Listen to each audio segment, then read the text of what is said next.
কারো কারো জীবনে এমন কিছু জিনিস হয় যেগুলো তারা মুখে প্রকাশ করতে পারে না, হয়তো নিজের পরিবারের লোকেদের সাথে আলোচনাও করতে পারে না, কিন্তু বন্ধুদের সাথে সেই আলোচনাটা শেয়ার করতে পারে।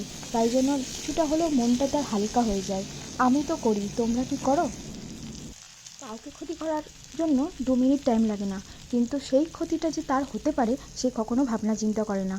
আর যখন হয় তখন সে রিয়েলাইজ করে যে আমি কি করেছি। তাই জন্য সবসময় ভাবনা চিন্তা করে কাজ করাটা উচিত। ভালো লাগলে জানিও কিন্তু অবশ্যই, একটা কমেন্টের মাধ্যমে আর একটা শেয়ার করে দিও।